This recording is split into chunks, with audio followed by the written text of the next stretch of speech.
Hi there, everyone, and welcome back to Utility Sports. So we're going to do a quick live stream today, probably about an hour long or so, just discussing the NBA. And I figured it would be best if it's a live viewer Q&A.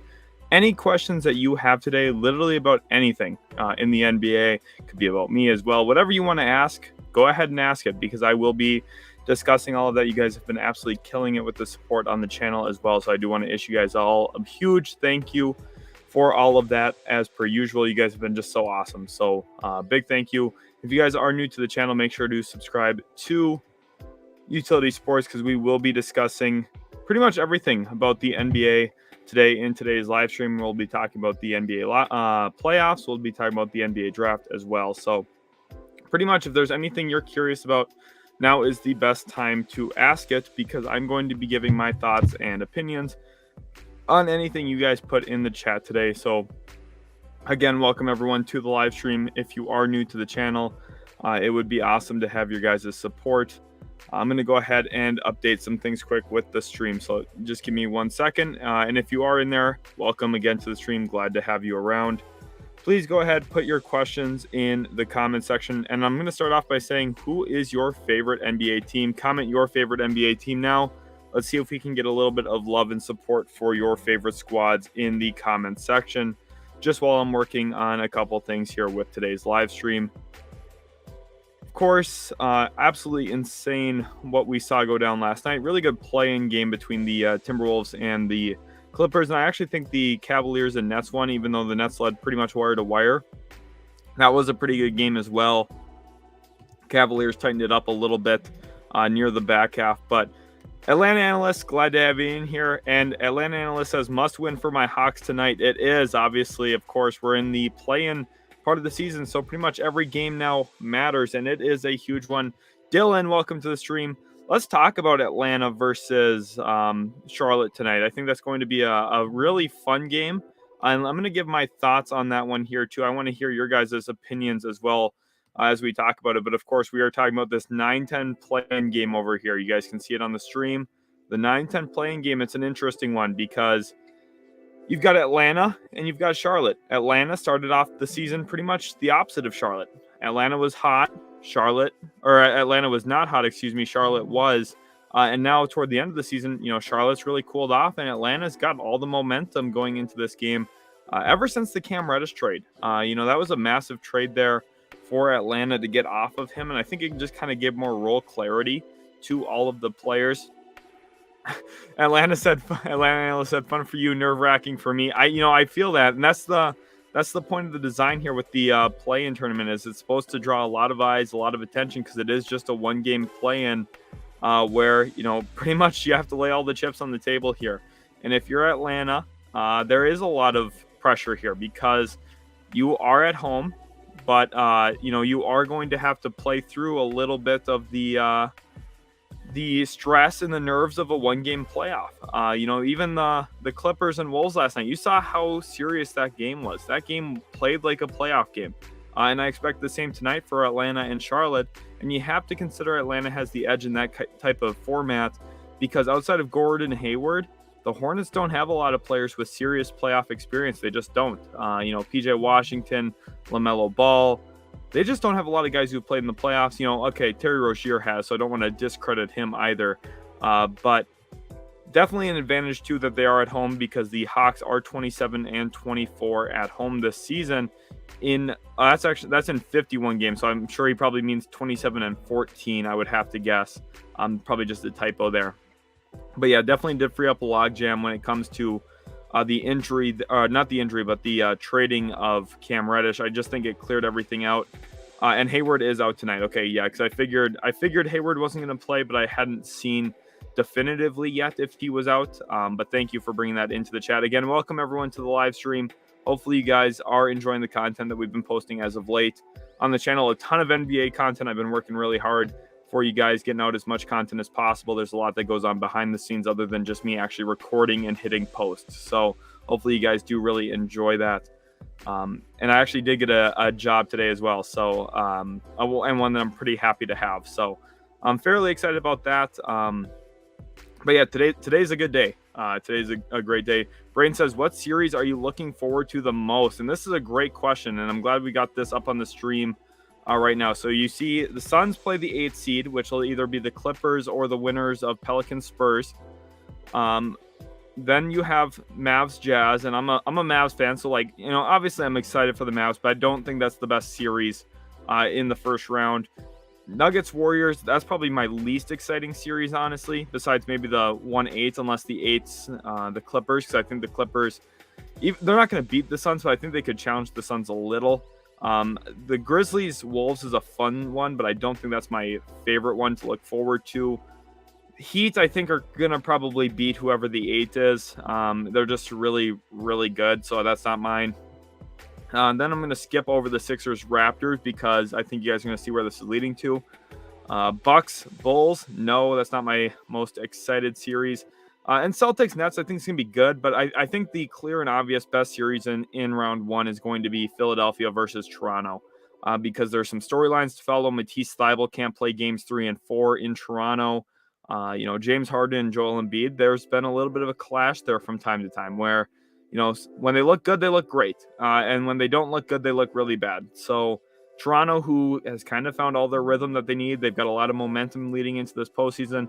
Nick Nurse is one of the best head coaches, if not the best head coach in the NBA. And in fact, I would probably say he is the best coach in the NBA when it comes to, utilizing his roster and building a defensive scheme. And he's just kind of crazy, which is something that I feel like I am when it comes to basketball. If I ever coach at a high level in the future, which is the hope for me, I feel like I'll end up being like Nick Nurse because I think I'm just going to do X, Y, and Z things to try and win games that even when it doesn't, it's something that no one else would do, I feel like I would do it. And Nick Nurse, I think, deserves a lot of credit for that. So I think Sixers Raptors has to be the best series in round one. I just think it's going to be really, really good. Harden and Embiid are going to be fun to watch. They're going to get a lot of free throws, I would have to guess. But then at the same time, the Raptors, very lengthy. They're going to challenge Philadelphia a lot. So I think it's going to be a really, really good series. DCXL Gaming says, so hyped for Wolves and Grizzlies. I mean, that's going to be a fun one. There's going to be a lot of trash talk. And it's almost like the Patrick Beverley revenge tour here because he got his revenge last night against the Clippers. And remember, the Grizzlies traded him to Minnesota. So maybe he wants to go into Memphis and say, hey, you guys didn't want me. Remember that? And maybe they steal game one and put a little bit of drama into the series. Atlanta Analyst says, congrats, man. You still coaching? As of right now, no, because the season did end in March for high school basketball. So the plan is still to coach into the future. I am still employed by the school and everything. But I'm not currently coaching. So hopefully that makes sense. Keith Turner says Boston and Nets is mine. That's a good series. And, no Robert Williams, it does open the door maybe for Brooklyn to steal a couple games. But at the same time, I do think Boston is just a better overall team. Think about it last night. They beat the Cavaliers by single digits. And Kyrie Irving didn't miss a shot in his first 11 attempts. And Kevin Durant, I think, missed 2 of his first 8 attempts. So unless you're going to be getting almost perfection from your 2 stars, which they're great, but they're not going to have those type of performances every night. And they still almost didn't beat the Cavaliers when Jared Allen wasn't playing.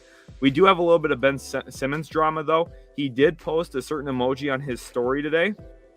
And it's the same emoji that he always used to tweet before playing in a game. So there's a little bit of drama and rumor that maybe he's going to play in the playoffs. We'll see. Atlanta Analyst says, whoa, bro. If we face Miami, we will beat them. For Atlanta, I don't know. That's tough because I think Miami's physicality, if you're trying to, carve up a team that's going to try and push Atlanta, a team as physical and as switchable as Miami, the one area here that makes Atlanta tough with all their pick and roll defense is Miami's very switchable. They switch more than anyone in the league. And Bam Adebayo is really good on the perimeter defensively. So, I don't know. I would still take Miami. Out of all the teams, I think that Atlanta could push them the most. I do agree with that. But, I don't know. Miami's number 1 in the East for a reason. They've earned it. They're really, really good. They dealt with a lot of injuries this year. Fuzzy says, Blazers need a Pelicans loss. Sorry, CJ. Yes, they do. There's a lot of implications about the Pelicans with the Blazers here because if the Pelicans lose one of the next 2 games, whether that's tonight they lose to San Antonio or they lose to the Clippers to get into that 8th seed, the Blazers would actually get that first round pick. So there is a lot to ride on here for that selection. Keith Turner says Boston, Brooklyn, I can see going 7 games. I don't see it going 7 games, but I understand why people could, because Kevin Durant, Kyrie Irving, those two are very tough to defend. Atlanta analyst, y'all win a chip. Not quite. So my squad finished 21-3, and that, of course I was the head JV coach, and then I'm the assistant varsity coach because this is actually my first year coaching. So I feel like coaching high school JV level is a pretty good starting gig, and I'm hoping to move up pretty soon in the future as well to maybe a varsity role, where I like just the sole head varsity coach. But then for varsity, obviously JV doesn't have any like end of season stuff. But 21-3, I felt pretty good about that. And then the varsity squad went 18-7, or no, 18-8 throughout the regular season, and then we actually lost in the quarterfinals for the section. So good season, could have been a little bit better, but ultimately good year. Atlanta analyst says if Ben comes back, Nets in 5. And that's the thing. If Ben Simmons does play, I could see the Nets winning, but ultimately I don't know how they're going to slow down Jason Tatum and Jaylen Brown. Atlanta analyst said we beat Miami this season. I mean, yeah, probably. Like it's, but teams oftentimes do beat each other throughout the regular season. Sometimes those matchups matter. Sometimes, like Miami hasn't really been healthy until like now either. So it'll be interesting. Braden says, I think both the 4 and 5 series are going to be good. Yeah, I think so too. I think the Mavericks are going to beat the Jazz. Now, I am a Mavericks fan, and you can call me biased, but there's a thing here about this that the Mavericks can play small and have played small. And the one area where I feel like a team can take advantage of Dallas is their lack of rim protection. And I feel like Utah is just not the team to take advantage of that. Specifically, Rudy Gobert, like they just don't give him the ball. Not that he can't take advantage of it, because I think he's actually a pretty decent player down there when he catches close to the rim. But the issue is they just don't. They just don't do that. So unless we have a massive schematic change within the next 3 days, I don't see Utah taking advantage of Dallas. And even if we have like an 80% Luka Doncic, 85, 90% Luka, he was averaging 35 points a game against Kawhi Leonard and Paul George. I'm sorry, but Bojan Bogdanovic and Royce O'Neal are not going to stop Luka Doncic. Keith Turner says Ben ain't played all year. He ain't no threat. Well, he's still, like, the thing is about him is it's not like he has to find his offensive rhythm, right? He just has to go out there, defend, push in transition, and pass the basketball. So the one thing I'm more concerned about is the chemistry. I think his conditioning will hopefully be fine, but ultimately I don't think he's going to play. But I do think it's a storyline to watch. Wow, Atlanta analyst says Celtics aren't good, in my opinion. Well, they've been the number 1 team in the league since the All-Star break. They've been the best defensive team in the league since the start of the new year. And they've been the second best offensive team in the league since the All-Star break. So it's pretty tough to bet against them, I think. Atlanta analyst says KD on Tatum and Bruce Brown on Brown. I have the Nets winning in 6. Well, you can't have KD guard Tatum all series long, especially with the offensive load Kevin Durant's going to have to carry. Like, I understand. Like, KD is probably their best perimeter defender if Ben Simmons isn't playing. But at the same time, like, you don't want to put your star... Like, the thing is, Tatum's not going to guard Kevin Durant until, like, very clutch moments. And even then, Tatum is a better defender than Kevin Durant. So, like, yeah, I don't know. I just don't think the Nets are as good as, their roster really looks. Braden says, do you think the Nuggets upset the Warriors if Steph Curry doesn't play? Oh, that's possible. This is the issue here with the West right now. We have a lot of injuries for really key guys. Like right now, Pelicans don't have Ingram. You look at the Warriors, they don't have Curry. Mavs might not have Luka. There's a lot of issues right now. And, even the Suns, they've went through a lot of injuries this season.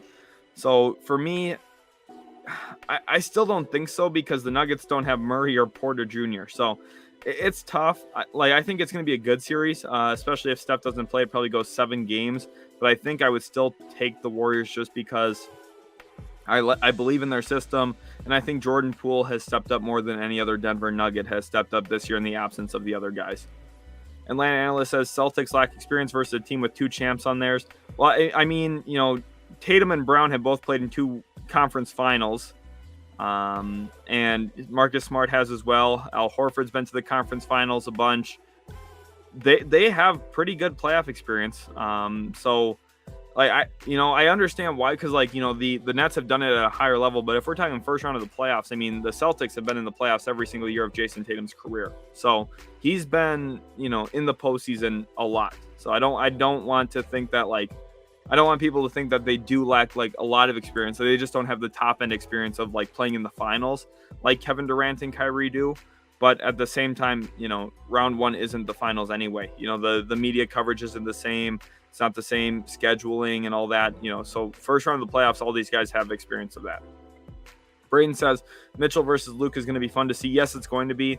The big thing here too is Donovan Mitchell's healthy this time around. Last season, he's dealing with that ankle injury. I think Jazz are good. If they lose, probably going to blow the whole thing up. Atlanta analyst says, I'd say no with Steph. Nuggets in 6. Wow. And Mavs in 5, in my opinion. Raptors in 6, Bucks in 4, and Grizzlies in 5. Okay, yeah. So obviously in my prediction video, you guys probably saw some of my playoff and play-in predictions. I took the Clippers to beat the Wolves last night, and it took Anthony Edwards having a career night from 3, going 5 of 10. We're talking about a career 30% three-point shooter, going 5 for 10 on a whole bunch of tough three-pointers that were contested last night. You saw the airball one that he had that could have been the dagger. That's a little bit closer to who he really is. So it took a 5 for 10 from 3 performance from him to, kind of ice the cake on that. And now I think the Grizzlies are probably going to win in 5 as well. I do agree with that. I think Bucks in 5, maybe 4. Raptors, the thing about the Raptors here, you have to remember, even though defensively, I think they have really good, momentum, and I think they're going to be really tough to score on, I think that they're also going to struggle to score.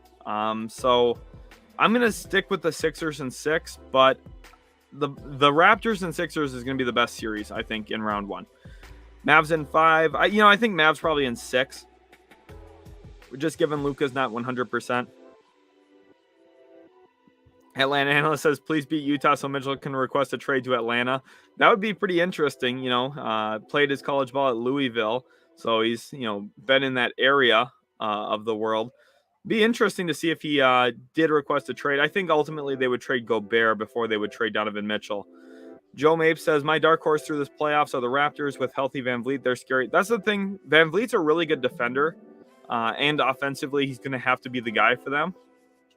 Siakam, his play style, I think, just gets washed out a little bit more in the postseason than Van Vliet, who's a little bit more, I think, skill set perimeter oriented when it comes to his scoring and where he scores the basketball. So for me, Van Vliet's going to have to be huge for them, and I think he can be. I don't want people to think I'm ruling them out either with me picking the Sixers in 6 over them. To me, the Sixers do have the 2 best players in the series, which is why it's so hard to pick against them. But in all reality, then the Raptors maybe have the 3rd, 4th, 5th, 6th, and maybe even 7th best player in the series. And then Tyrese Maxey's probably the 8th best player in the series. So that's going to be a tough thing to contend with if you're Philly. So they've got really, really good rotation when they cut it down to 6 or 7 guys. So, Toronto, I do believe that they're going to push Philly, and I could see them making a run. The interesting thing is, let's assume Miami wins their 1-8 matchup, and let's assume Toronto wins the 4-5 here. Then in round 2, you get a Miami Heat Toronto Raptors war, which is going to be the end of the game is going to be 62-58. My goodness, that'll be nuts.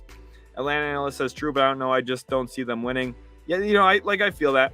That's I get it. And Atlanta analyst says I'll take Gobert. LOL, trade needs help in Atlanta. Gobert would be perfect in Atlanta. I also think Gobert would be perfect in Dallas, which is funny because my team and your team is going to be probably, fighting over a player again. Of course, the fan bases already seemingly hate each other if you go on Twitter, which is a little ridiculous to me. To be honest, as a Mavericks fan, I love watching Trae Young play, and I actually cheer him on a little bit. Simply because, first of all, Mavs fans just need to calm down. Every time that I'm on Mavs Twitter, unfortunately, And every time that they see something about Trae Young, they're like, oh, well, we have Luka. So it's like, you can just say that Trae Young's awesome because he is. He's an awesome player. Like, I'm happy we have Luka, and I'm sure Hawks fans are happy they have Trae Young, and we should just let it be at that. And, watch the other player and say, wow, he's really, really good, because I think it's true in both cases. So, the draft day trade, I think, has definitely stirred up emotions between those two fan bases. And I think Gobert would be a phenomenal fit with either of them. Both of them are really great pick-and-roll players. I think Trae Young a little bit more of a tight passer when it comes to the pick and roll itself, like hitting the roll man. Whereas Luka, I think, is a little bit more of an all-around floor general when it comes to spreading the ball around and hitting perimeter shooters, and then also hitting the roll man, dependent on doubles and stuff like that. So, Gobert, I think, fits really well with either of them. Muhammad, welcome to the stream. He says, what's your thoughts on Frank Vogel getting fired? Yeah, so let's talk about the Lakers here real quick. What a disaster. By the way, the Lakers season, I called it. I had a video come out in August that said that the Lakers are not going to be that good.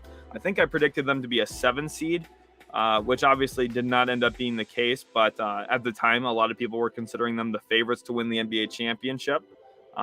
So for me to call them a 7 seed was a very hot take at the time. And, if Anthony Davis had stayed a little bit more healthy, and if LeBron didn't miss as much time, they probably do get into the play-in at least as an 8 or 9. So I don't think I was very far off in reality, considering how many injuries they dealt with.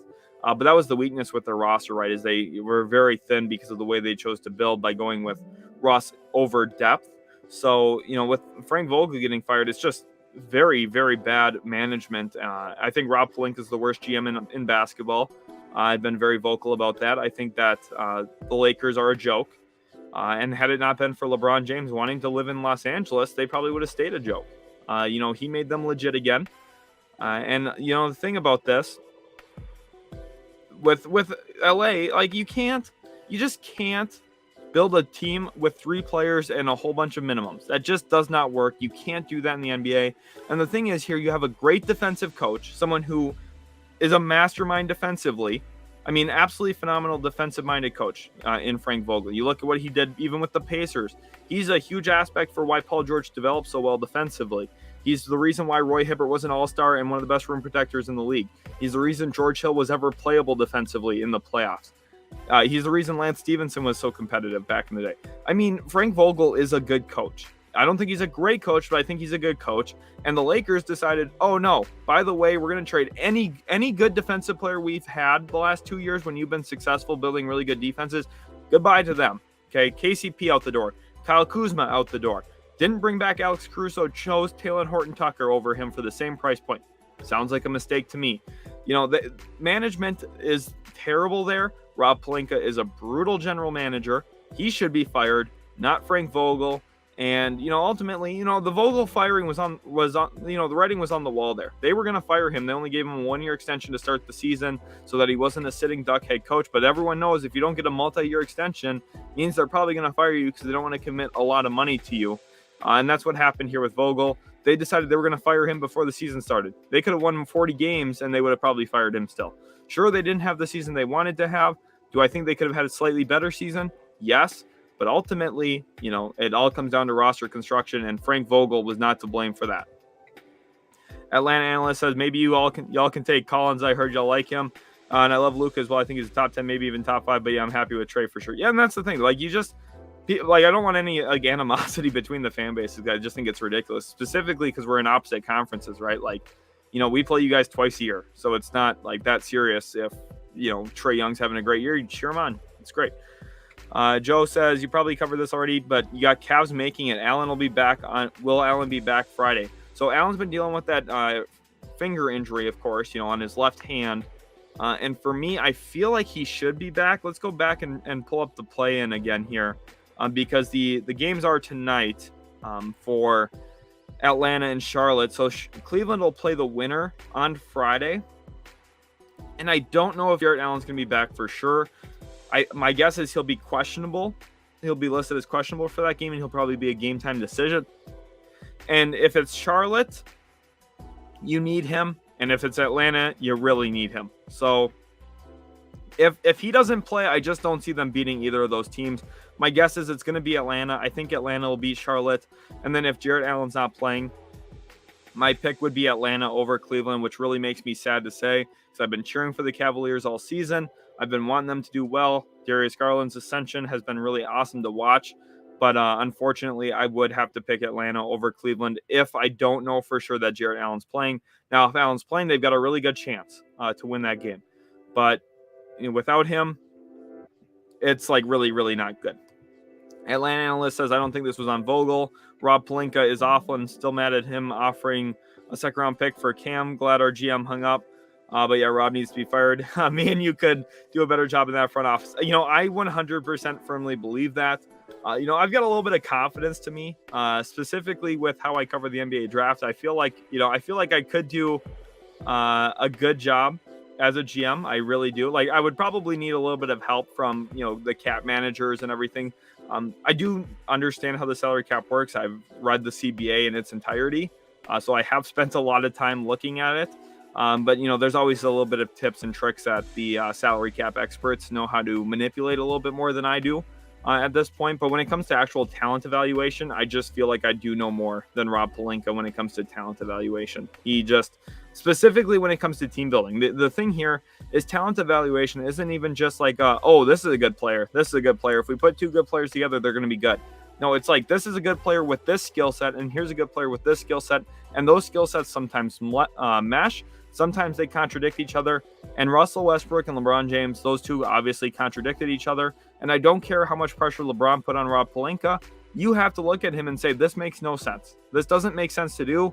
How about we use our assets and do this? Or, hey, how about I use that 20th pick in the draft and draft a player who can actually help us? Because there's multiple guys from this past class that went in the 20s that are helping their teams. Isaiah Jackson played pretty well for the Pacers this year as an example of that.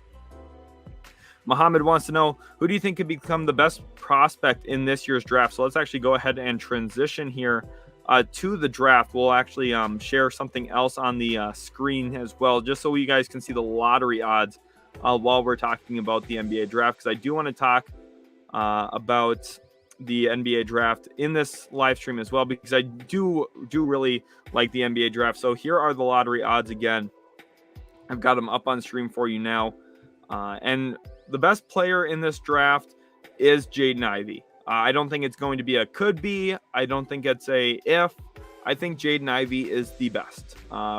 Quite frankly, and I said the same thing about John Morant over Zion Williamson, and I feel like I was one of the few people in America that actually ever believed that.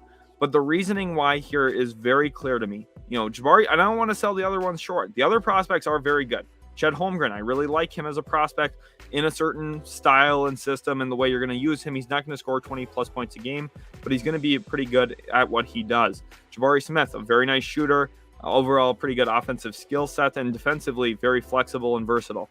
And then Paulo Banchero, one of the best offensive scorers in the draft, if not the best, and he's going to be a very good half-court player offensively. But then you look at Jaden Ivey, and honestly, let's talk to ourselves now about the playoff teams, right? Because the teams in the playoffs right now, you have the Suns. What's their main MO? They've got really great guard play. Look at the Mavericks. Luka Doncic, great guard play. The Jazz, great guard play in Donovan Mitchell. The Warriors, great guard play in Steph Curry, Klay Thompson, Jordan Poole. The Nuggets, the only exception to this, really, they have a great big who plays like a guard when it comes to facilitating an offense. You have the Grizzlies, great guard play, John Morant. You have the Wolves, great guard play, D'Lo and Anthony Edwards. You have the Heat, really good guard play, and a very good defensive team. The Sixers, really good guard play now once they added James Harden, but also Tyrese Maxey's been really good this season the whole year. And then Joel Embiid, of course, there's a little bit of exceptionality to this. The Raptors, their best offensive player, probably a guard or Pascal Siakam. Both of them have had great years in Van Vliet and Siakam. Then Milwaukee, again, a little bit of an exception here. So if you're getting a generational athlete like, an Embiid or a Giannis, there's a little bit of exceptionality to this. Let's look at the Bulls. Great guard play with LaVine and DeRozan. Let's look at the Celtics. You have wings who play like guards in Tatum and Brown. And then the Nets, again, guards or wings who play like guards in Kevin Durant, Kyrie Irving, and then James Harden when they had him this season. So for me, Jaden Ivey is what the NBA is about. It's about great guard play, guys who can manipulate the pick and roll, get downhill, get to the rim whenever you want. And I know a lot of people look at shooting as, oh, you got to be able to shoot. Shooting's the most important thing. First of all, he shot mid-30s from three this year for percentage, and he took a ton of deep threes. So I do think that Jaden Ivey is a really good shooter, actually.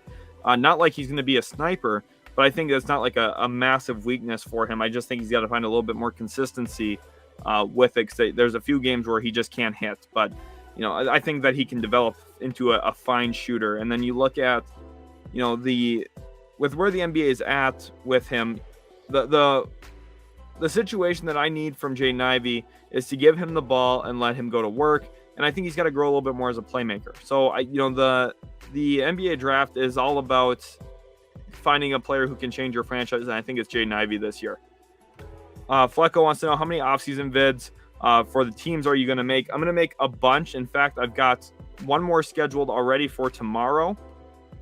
So there's a whole bunch already going on the channel. I've got one scheduled for tomorrow already, and I'm planning on getting another one out for probably Saturday or Sunday. My hope is to cover all 30 teams once their season ends. So obviously, I'm going to start with the teams in the lottery. We've already got 4 out, 5th one coming out tomorrow, 6th one coming out by Saturday. It might come out Friday, could come out Saturday, and then another 7th one probably for Saturday and or Sunday, dependent. And then hopefully we'll finish out the lottery teams after the play-in. So we'll have 14 hopefully by next Wednesday, maybe by next Thursday. So within a week, we'll have about 7 or 8 more come out. And then from there, as teams get eliminated in the playoffs, we'll do some offseason previews for those teams as well. So my hope is to cover all 30 teams, which is a lot. And I do put a ton of work in. Usually those take a few hours to put together, not even including record time or, editing, publishing time. So they do take a lot of work. I do a lot of research for those, but I do think they're some of the best videos on the channel. Atlanta analyst says Lakers can't even tank. They don't own their pick. They're in a tough situation right now. Mohammed says, which James Harden will we get? And that's the big question here. If you get a healthy James Harden, and I think that's the biggest issue, is he hasn't been healthy. If you look at, his hamstring, like for someone who I've watched James Harden so much, I really enjoyed watching him on the Rockets. And a lot of the time I would prefer watching them over other teams because of how enjoyable he was for me to watch as a shot creator and a playmaker for others. His play style really just fit what I wanted to watch a lot of the time for NBA basketball. So I spent a ton of time watching him on NBA League Pass, every national TV game, basically. I've seen him play hundreds of games, probably close to 300 games that I've watched just throughout his career, at least, probably more, honestly. And right now, he's just not the same player because he doesn't have the same burst out of his leg. The leg that he pulled his hamstring, he just doesn't burst off of it as well. And if he's healthy, which the nice thing here is he's not going to have played for almost a week by the time the playoffs start, and then there's a little bit more consistent rest throughout the postseason, I think James Harden's going to be good. I don't know if he's going to be the 28-8 like what we saw in Houston, but I think he could give you 24-9, 25-9 maybe. And that's going to be huge, and I think that's why I'm picking the Sixers over the Raptors. Joe says, Pacers fan, Westbrook talk silly, more open to a Bogdan, Hield, and Turner for Anthony Davis deal straight up. I mean, that would be nice for the Pacers if they could pull that off, but I don't think they're going to be able to have that offered to them without draft picks at least involved. And the Westbrook talk, what I think that is really a lot of LA reporters just trying to create some buzz around potential Westbrook trades.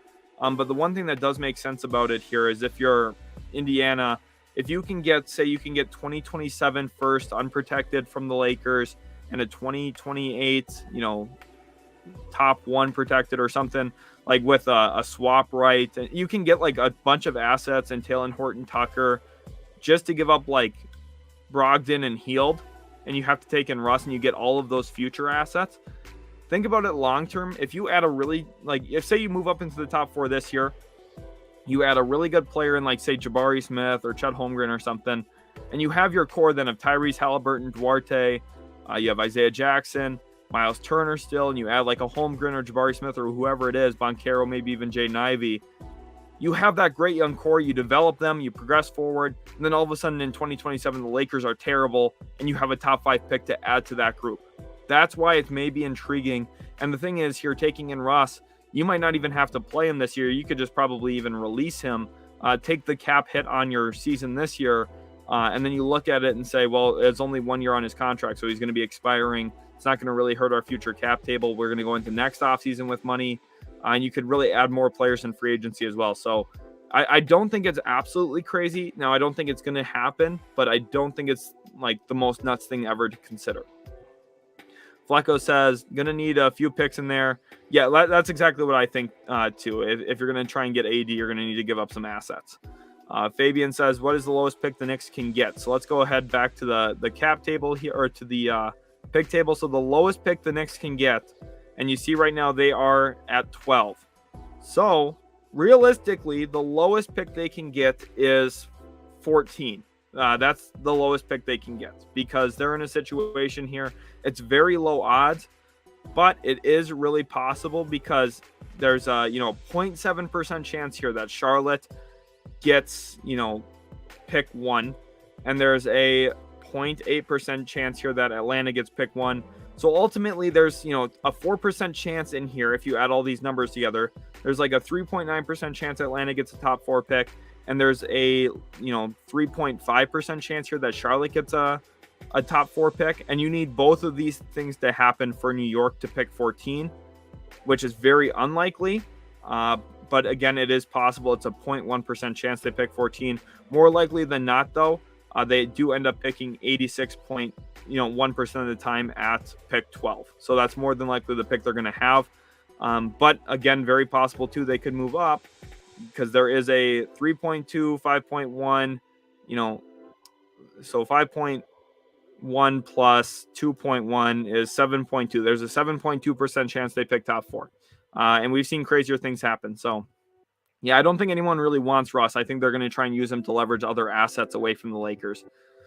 Flecko says Kate Ivey backcourt would be literally insane. I think so as well, because it is very, very exciting. And he says can't wait for them, especially the Spurs one. Well, lucky you, the Spurs one's the one I'm planning on recording next. So that's not the one I already have scheduled, but that is the next one on my checklist to do. So hopefully you are excited for it. Charles Smith, welcome to the stream. Says, had to stop watching your Pacers video. Check in, love what you do. Thank you. Appreciate it so much. It's a good time for me to tell you guys to make sure to go check out the offseason previews today that I did post. There's a Pacers one up. There's also on the channel an Oklahoma City Thunder one, which I think is always a fun one to watch because they have, I think, 3 first-round picks this year, 1 second-round pick, and a ton of different ways to improve this team. So make sure to go check those out after the live stream. Really appreciate you, Charles, stopping in here. Mohammed says, what are your top rebuilding teams? So looking at the list here, if you want me like ranking them long term, that's going to be tough to do. And I'm going to need a little bit of time to probably put that together because I don't want to just, rapidly throw them together and kind of, overlook certain things. But for me, I think Indiana's in a really great spot. I like getting Tyrese Halliburton, and once he builds a little bit of chemistry with Miles Turner, I think those two are going to be really good together. And then you look at Portland. Portland has a lot of mobility here. Because let's say they go out into free agency and bring in a good wing. Not that there's a lot of good wings out there in free agency, but it's possible. Maybe they have their eyes set on DeAndre Ayton. They're going to have money this offseason, especially if they don't keep Yusuf Nurkic's cap hold. They could upgrade to DeAndre Ayton. They would cost them a lot of money, and then they also have potentially 2 lottery picks. So you could look at a starting lineup next year. And maybe Simons would come off the bench, which I know Blazers fans won't like to hear, but I see him as a bench scorer role. But for me with the Blazers, like your top 5 players essentially would be Damian Lillard, Anthony Simons, DeAndre Ayton, and then you could maybe draft like Keegan Murray at the 4, and then at the 3, you could maybe like draft Ochai Agbaji or something. And that's a pretty good starting 5, honestly. So they'd be young, but it's possible. Atlanta analyst says Detroit has the brightest future with their young core. And that's the other thing too with the rebuilding. Like Cade Cunningham himself is so transcendent as a player that I think they have to, be considered in that. And then you also look at Houston, and Jalen Green's starting to flash. And this is why I had him second on my big board last draft period.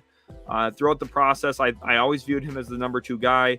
I really like Scotty Barnes. I had Scotty Barnes above Jalen Suggs. Most people did not agree with me on that. I think I've been, fairly accurate with that. And then I had Evan Mobley 3. So I had Cade 1, Jalen Green 2, Evan Mobley 3, Scotty Barnes 4. And to be honest, I feel like that's the way it's going to play out after a year into their careers. Cade Cunningham, to me, is just the most talented player from that class. Offensively, you give him the ball, he's going to make the right play. He's the leader of an offense. Jalen Green has the burst and athleticism and scoring output to be one of the best scorers in the league at some point. Now, is he going to get there? That's what we're still waiting for. But the last 3 weeks of the season was a really good sign for that. Then, for Mobley, Mobley's just awesome. He just defends everything and puts his arms up, and it feels like he's guarding the whole, paint. And then for Scotty Barnes, if there wasn't a player this year as a rookie that was probably asked to do more than Scotty Barnes was.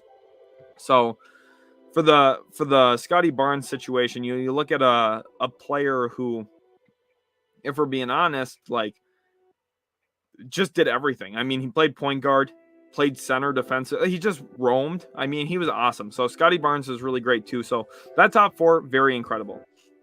Mary Ortiz says, hi. Welcome to the stream, Mary Ortiz. Awesome viewer. Always watching our content, so really do appreciate you. Mamadou says, are you doing a Blazers one? Yes, we will be doing a Blazers one. My plan is to have them get done this weekend.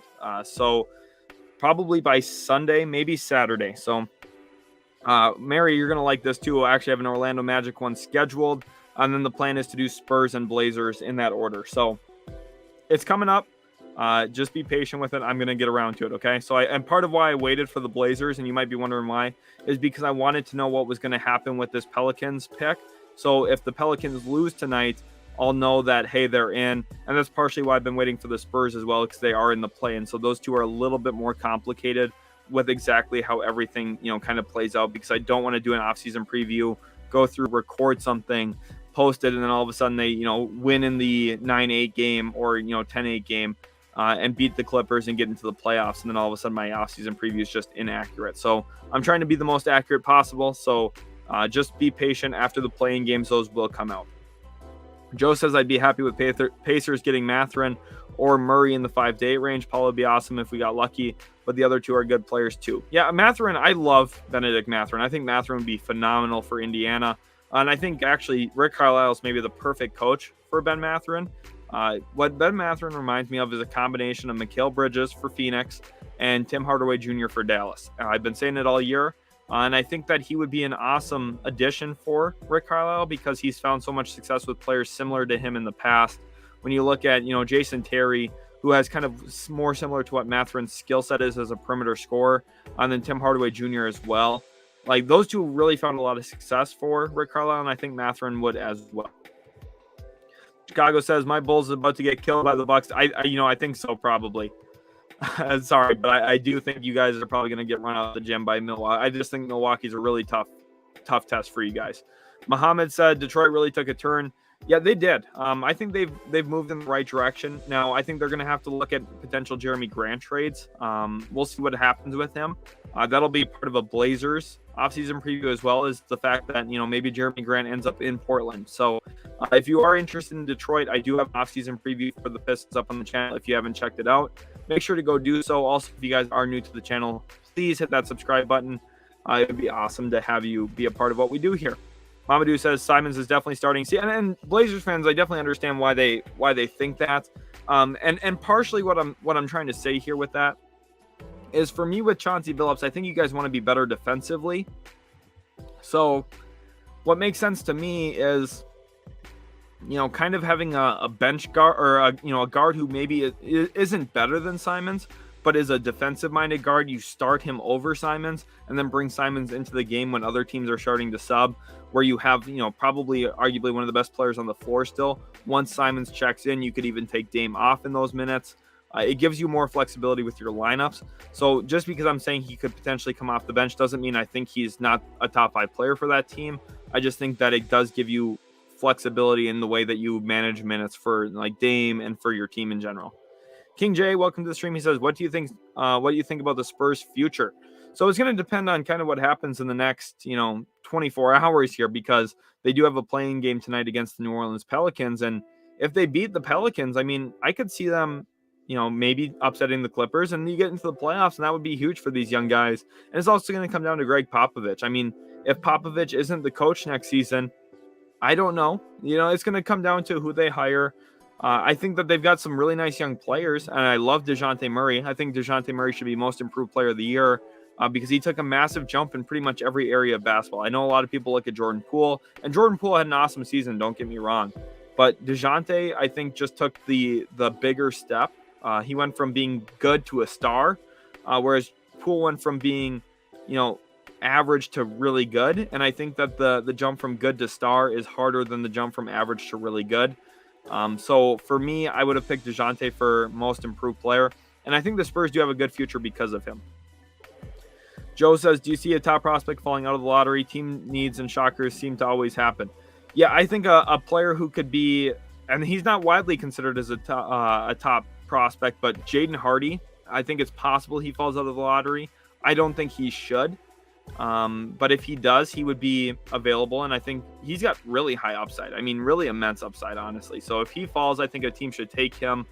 And then you look at, other players in the lottery that we could consider. I mean, there's some. Let me pull up my list just so I make sure I'm not to miss anyone's names here, because I don't want to, just off the top of my head, miss somebody. For me, Johnny Davis does not have a lot of trajectory right now. He's not going upward, but at the same time, I think he should still be in the lottery. A player who I could see going out of the lottery that a lot of people have been seeing in the lottery. I mean, maybe a guy like Walker Kessler, with how Mark Williams kind of finished the season. Maybe he's passing up Walker Kessler. Jalen Duren better not go out of the lottery. That would just be insane. For the most part, I do feel pretty confident about the top 14 that I've been mocking in a lot of the mock drafts, though. So, I mean, it's possible. It always comes down to kind of where teams are picking to. So once the play-in happens and where everything kind of shakes out, I'll have a better understanding. And I think my mock drafts are going to get tightened up even a little bit more because you're going to get a real good feel for team need. We are still a month away from the draft lottery, though, so it really kind of still depends. Here, Atlanta analyst says, I don't know about Portland. They need to trade Dame and get a young, talented player. For example, Halliburton, not him exactly, but someone like him. 2 or 3 first-round picks and more young assets. Mamadou clearly does not like that pathway. I do think it's possible that at some point they consider it, but they won't consider it at least this season, I don't think. Atlanta analyst says that Houston needs to find a team willing to take Wall's contract for maybe a first. That's where you would look at a Russ trade, maybe. Russ and 2027 Lakers first for Wall, potentially. I don't really love that for either side, honestly. I do love it for Houston, getting the better player and also a first. I mean, that's always a good outcome. But, ultimately, I don't know why the Lakers would do that. Chinga says, hope Atlanta gets a backup guard. I hope so too. If you haven't, check out the last mock draft on the channel. The mock drafts have been absolutely awesome. You guys have been killing it with support, so I'm sure you did see it, but if not, go watch it because I do have a really good pick for the Atlanta Hawks in there. Flecko says, thoughts on Josh Primo development. Ceiling could be a biased take, but his length, athleticism, shot mechanics, scoring, eye tests are exciting. And that's the thing. Statistically, he's not had a good year, but the eye test is always more important than anything. I mean, it's like the same thing with Devin Vassell. He struggled his rookie season, but I was really high on him out of Florida State. And statistically, some players look really bad, but when you actually watch them, they're better. And I think Josh Primo, I do need to see some steps forward from him. And a lot of that's like turning a little bit of inefficiency into efficiency by getting a little bit better. But I do think he could be a consistent starter in today's league. It did surprise me last year when they took him in the lottery. I thought he was going to go in the 20s. But I think what he does really well is move without the ball. He plays without the ball well.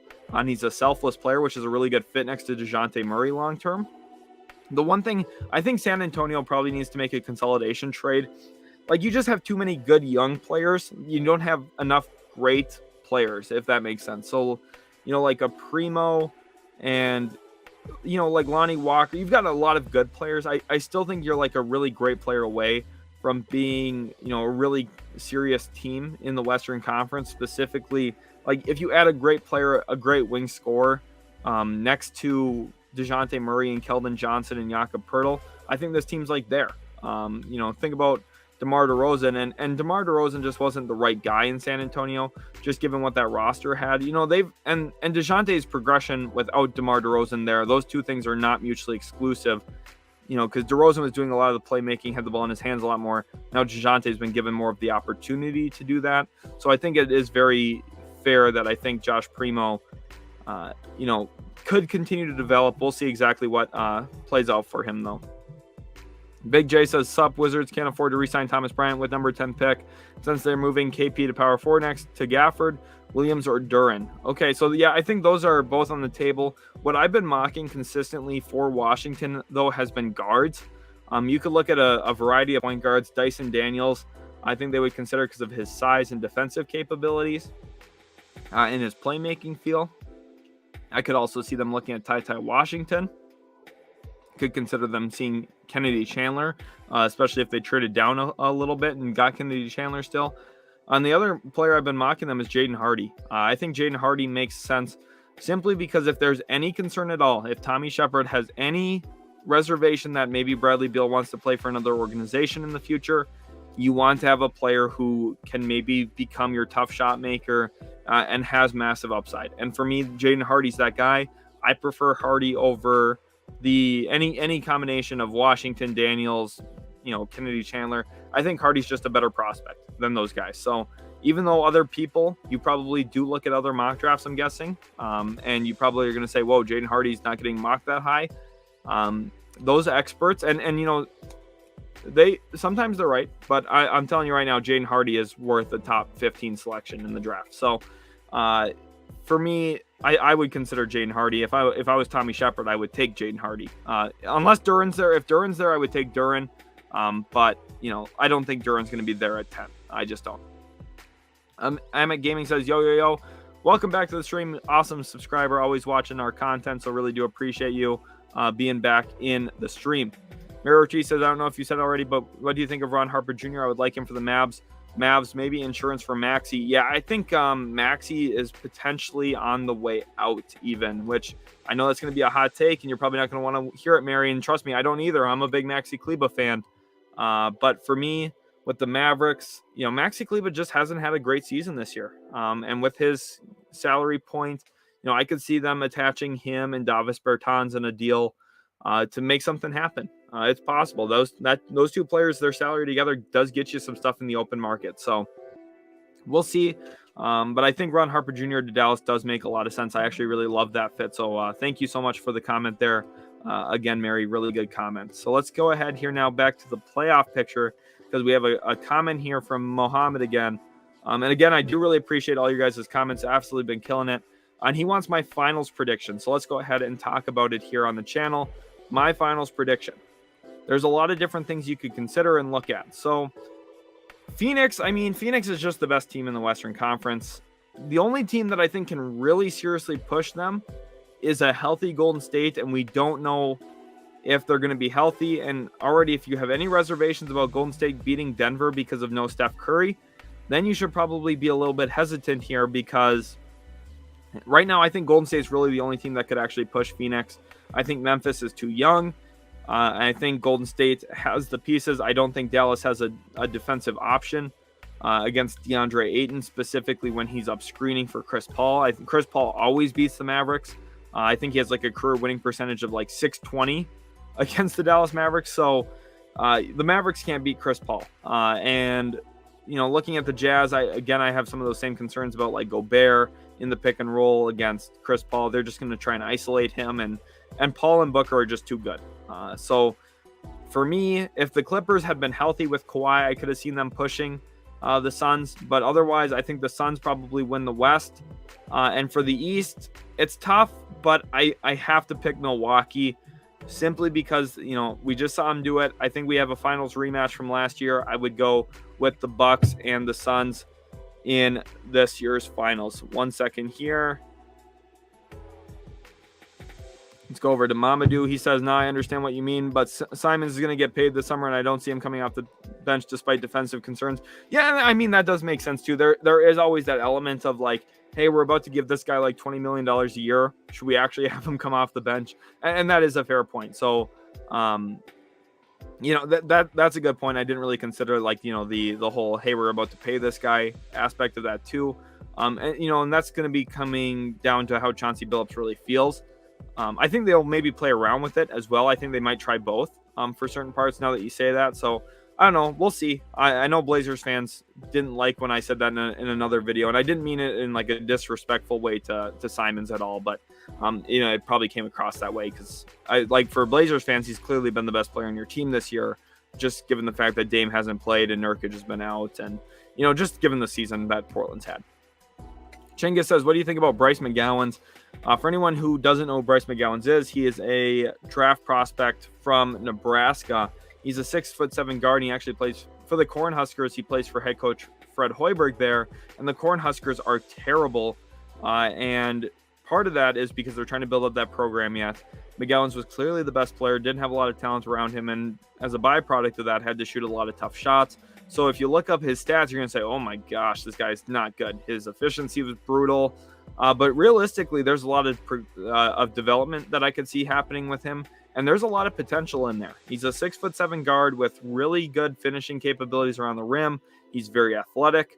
And he's one of those players that I think if you get him in the right system could end up becoming a Chris Middleton type player. If you look at him from a physical standpoint, he really looks like Chris Middleton in terms of his frame. He's a little wiry, even more wiry than Chris Middleton is, obviously. But, if he'll get stronger in the NBA, and I think his body type's going to, fit out to a Chris Middleton type very well. And he's got a similar skill set to what Chris Middleton does. For him, it's just about, kind of tightening up his skill set, getting a little bit better, a little bit stronger, and a little bit quicker. And I think with more talent around him, he probably just does become naturally more efficient as well, just because there's going to be more spacing for him. So McGowens, I think, is a good player, and I think he could be a really nice draft steal for a team. Mamadou says, Blazers just need to get two long and athletic defensive-minded wings. That's exactly right. They need to add more defensive players around them for sure. I will be back in just 30 seconds, so everyone just please hold on for 30 seconds. I'm just doing a little bit of stream maintenance real quick.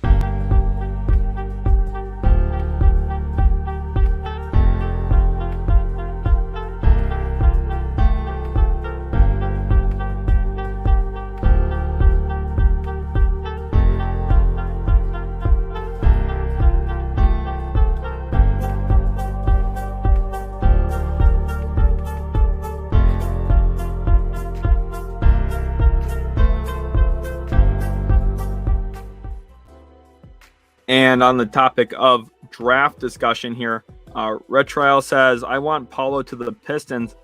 I could see that. Paolo's an interesting player. So for him, I like for Paolo, I think there's a lot of different thoughts on exactly how people view him, because, some people look at him defensively, and some people don't like him. And then for other people, they really are in love with him. So Paolo to the Pistons, I think it does make some sense. The one thing I don't love about that is he's kind of like Cade Cunningham. Now, he's not the playmaker and he's not the perimeter shooter that Cade Cunningham is. But what I mean by that is neither of them are the quickest guy. So, like, they're both skill set oriented. And that's not a bad thing. I'm not saying, that's not terrible. But with Paolo, for me, if you add like a Jabari Smith or a Jaden Ivey, it adds like a different dynamic. Like you can play at different speeds and you have different pace to your play. And it is tough to guard because one possession you're going to be guarding Cade Cunningham, who's like, a smooth operator, slow. He's going to be monotonous.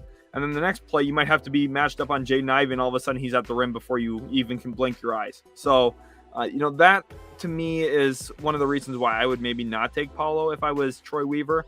But again, I don't think it's terrible. I think Paolo is a really good player. So for me, I wouldn't say that's a terrible selection. It depends on where they end up in the lottery. I mean, if they're picking fourth and take Paolo, I still think that's a really good outcome. And if they take Paolo third, I'm like, okay, not bad. But I would opt for Jaden Ivey, but I am very, very high on Jaden Ivey. Mamadou says, how do you feel about Johnny Davis over AJ Griffin? So, and this is where scouting players and, doing talent evaluations sometimes doesn't matter. Because let's say Johnny Davis gets drafted to a team with a point guard, and let's say AJ Griffin gets drafted to any team. AJ Griffin will be good no matter where he goes because of the way he plays. He plays off the ball. He plays good defensive. He plays good defensively. He moves his feet well, and he knocks down open shots. And he's also got a really good escape dribble to him. And if he gets a little bit more aggressive, I could see him, really ascending as a player as well into maybe a higher tier. I think Johnny Davis has higher potential than AJ Griffin because you look at a player who, has some of that shot creation, do it myself potential.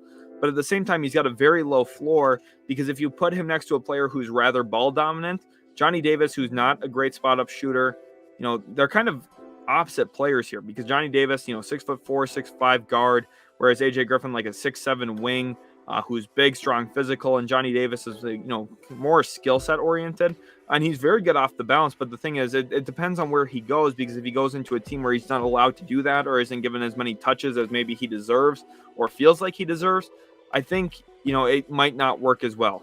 Here for Joe, like he says, if Johnny Davis falls, Pacers should trade up for him for sure. Pacers probably don't have to move up for him. Pacers have the 5th best odds in the draft right now. I do have a draft lottery video up on the channel, so very possible that the Pacers could just be in a position to take him. And that's not a bad landing spot, honestly, because you look at Tyrese Halliburton, and some of the flaws with Halliburton is he doesn't shoot a ton off the dribble like moving. He doesn't have that element to him where he shoots really efficiently, and he's a great offensive player, awesome offensive player. But he doesn't, he's not going to shoot the fall away jump shots. Where Johnny Davis, that's what he lives on. So Johnny Davis could be a good grab here for Indiana, but I also think AJ Griffin could be a good grab for Indiana. So for me, Johnny Davis is going to be dependent on where he goes, whereas AJ Griffin, I think, is going to be good no matter where he goes. Atlanta analyst says Portland needs to focus on a rebuild and sign a young player like Ayton and draft someone in the top 8 and commit to Simons and free Lillard. Interesting. So definitely on the train there that you think Lillard should get dealt. I think long-term it could be really good for Portland, but I understand as well why Blazers fans would not want to trade Damian Lillard because he's been so loyal to them, and he's probably the favorite player of literally every single person there. So, it's always hard, because say 10 years from now, the Mavericks haven't won with Luka, and then, people are starting to say, well, maybe the Mavs should trade Luka to kind of free up their set. And it's like, that doesn't feel good internally for, Blazers fans, I'm sure, hearing that about Dame. Mamadou says Hawks should trade Trae Young and focus on Collins. So I think here a little bit of a meme back at Atlanta analyst, but definitely funny conversation going on in the chat. Dropball TV says, I love the pair of Walker Kessler and Jabari Smith in Oklahoma City. Plus, if we sign Claxton or Robinson in free agency. So you definitely saw my offseason preview today for Oklahoma City. And I think that's a really good combination. You look at one of the weakest front courts in the NBA right now. Just not really a lot of consistency from the front court play in Oklahoma City. And you knew this was coming with the way they've drafted in the past. They've taken a lot of guards. They've done well in their draft. I don't want to, discredit that. Josh Giddey was an awesome pick. But they definitely have holes. So if you go in and take Walker Kessler and Jabari Smith, both Auburn guys, you go from having a bad front court to a good front court. And then if you can also sign Claxton Robinson, the thing here is with where Oklahoma City's at, it's not like you can't just draft 2 front court players and say, oh, we got our front. No, they need 3 or 4 front court guys because they're also going to need to add depth behind their starters because they don't have starters. They don't really have depth yet. Where if you go into next season with, say, Kessler, Jabari Smith, and you sign a Nick Claxton or Mitchell Robinson, that's very formidable. You bring Kessler off the bench, you start one of Claxton or Robinson, probably see Kessler splitting minutes with those guys, and then Jabari Smith, of course, probably 30 minutes a game right off the rip. So that'd be a really good outcome for Oklahoma City. But for them, I wouldn't even rule out Banchero. I wouldn't rule out Chet Holmgren. And, if they're picking 4 and Jaden Ivey's available, if I'm Sam Presti, I'm doing it. So we'll see. Joe says, do you think Wiseman gets traded this offseason? Good question. I don't think so. And solely for one reason. If you're Golden State, you're going into the offseason, and, Wiseman hasn't played in a year, his trade value is at the bare minimum. There's no reason to really trade him. He's on an affordable rookie contract right now. If they trade him, they're basically making admission that, yeah, this is not the guy we thought he would be, and you're probably really minimizing his value. I think realistically, there's not a reason to trade him other than if they were to also trade at the same time. There are other young guys, Kuminga and Moses Moody, and then they're trying to trade another player in there, maybe Wiggins, and go out and get a superstar type player. So for me, I don't think so, but I understand why this is a question because Wiseman just hasn't played well in his early career, but we have to remember he only played 3 games at Memphis. He's relatively young yet. He's 21 years old. So I don't think we should give up on him. He is a freak athletically. And I think if teams that should be interested in him should be Portland and Oklahoma City and, to a certain extent, Houston. Every team should be saying, let's call the Warriors on Wiseman and see how available he is. Because this is a guy who was taken top 2 overall. And That's a pretty good grab for a team if they can swindle him away from Golden State. Aaron says, Knicks draft. So let's talk about the Knicks. Welcome again to the stream, Aaron. You've been a bunch of our other streams in the past, so again, I want to thank you.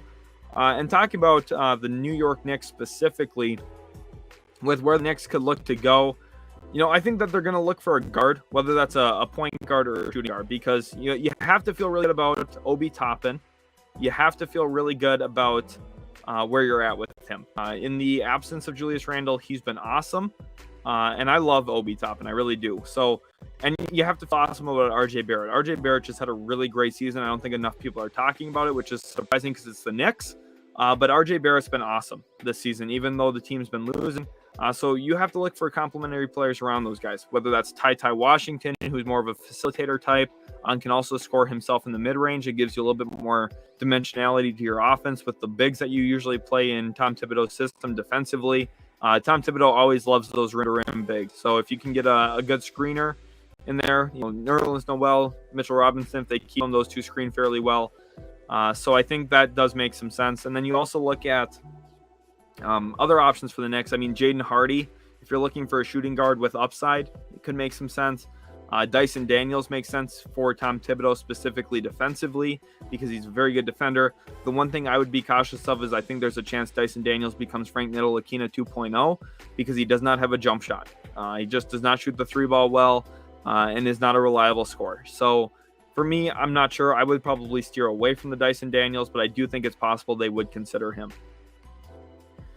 Highest bust rating out the top 5. So that's a good question here. So we'll talk about that. So my top 5, and I'm going to preview something real quick. I want you guys to see what's coming out tomorrow. This is a little sneak peek about what is going to be on the channel tomorrow. So give me 1 second here. Let's go ahead and share this. This is what is coming out. Is this tomorrow? Let me check to be sure now, because I'm second guessing myself live on stream.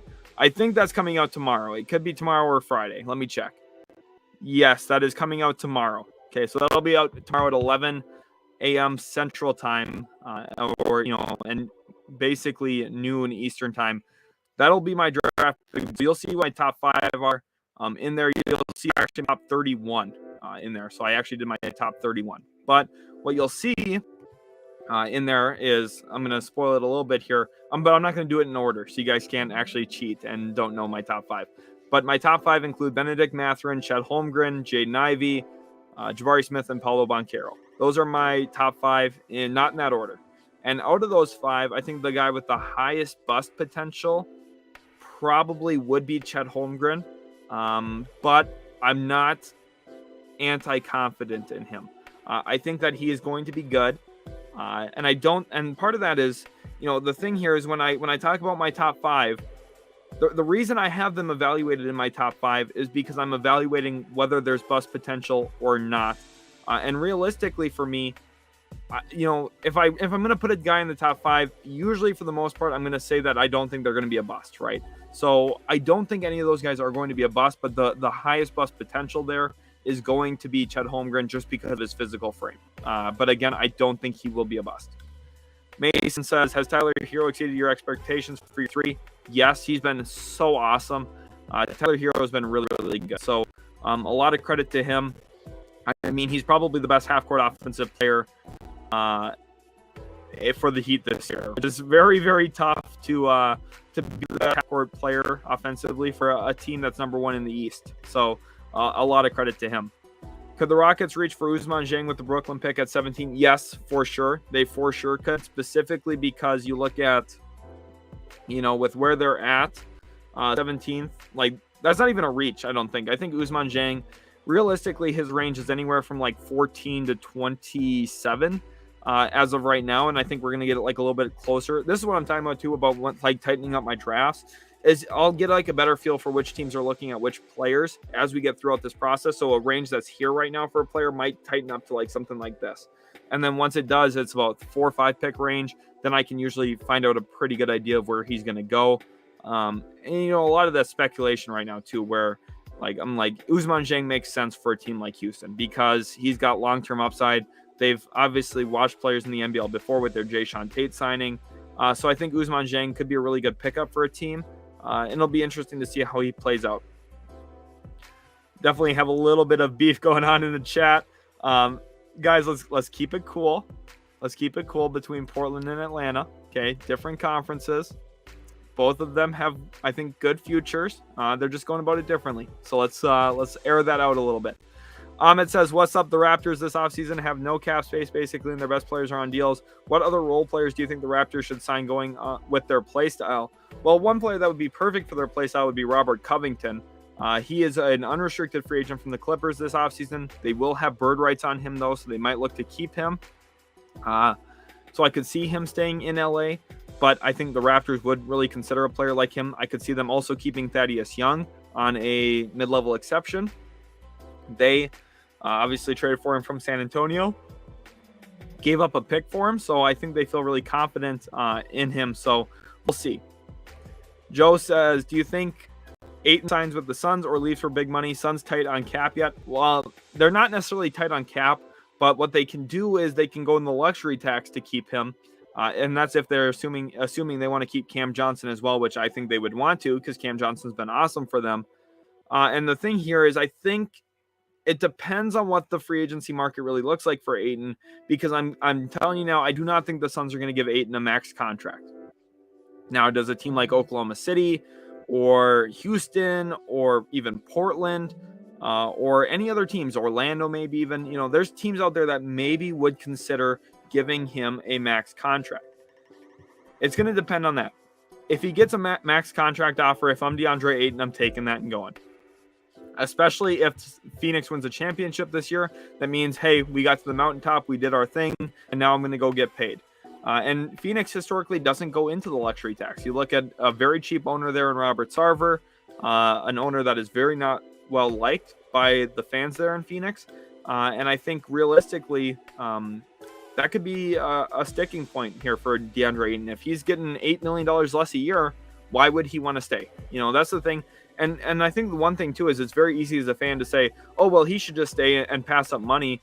Like, realistically, if you're getting a job offer and you're making an extra 35%, say you go from $100,000 to $135,000 in a job offer, you're going to take that job. Even if the people that, you work with, your coworkers, your boss wants you to stay, you would ask them for that same money. And if they don't give it to you, you'd go. So I think DeAndre Ayton would be in every right to leave.